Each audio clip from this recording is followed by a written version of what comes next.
This is a good one. Here, take this meat for yourself.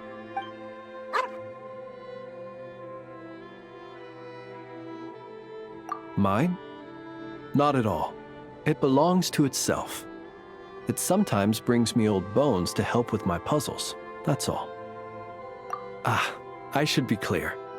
While I don't know what bones these are, I can say for certain they don't belong to any humans who slumber here or elsewhere. Bones are another thing that tickles my fancy. Sometimes when I see one that's a bit unusual, I'll pick it up and add it to my collection. Then when I'm feeling bored, I try to connect all my bones and create something whole. A bit like doing a jigsaw puzzle. You could call it a form of artistic expression. Even though each piece of this bone puzzle picture is unrelated to the next, and indeed they cannot possibly be related, just pondering how best to put them together and create something beautiful is an extremely relaxing process. Then, one day, an uninvited guest intruded on the room where I kept my bone puzzle picture. It was none other than the dog you saw just now. It did. By the time I entered the room, the little intruder had completely dismantled my picture. The second it turned and saw me, it bolted away between my legs. Luckily, all was not lost, as I'd already taken a photo of it. And more than that, now that my old puzzle was dismantled, I was free to construct an even bigger puzzle with my growing collection of bones. Which is how I consoled myself at the time. After all, the damage had been done, so why not look on the bright side?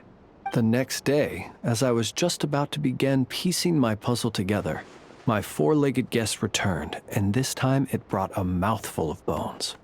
I couldn't understand what it was saying, but its intent became clear when it laid its animal bones at my feet and then placed them one by one into my puzzle. After that, it simply sat down and looked at me. After I gave it some cured meat, it got up and left. Ever since then, it's dropped by from time to time to give me bones in exchange for food.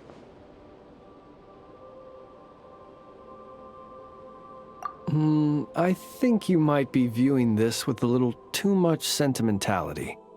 It's just a dog looking for food, nothing more. I'm a source of sustenance, and luckily for my canine friend, I happen to be relatively generous. Not that that's a bad thing. I view it more as an assistant under my employ. It doesn't speak, and it leaves when I tell it to. That's pretty much everything you could hope for in an assistant. If you'd like, you can give it some meat. Sometimes it sits and waits by your side, which I think probably means it's still hungry. Perhaps it might be a little more friendly with someone such as yourself.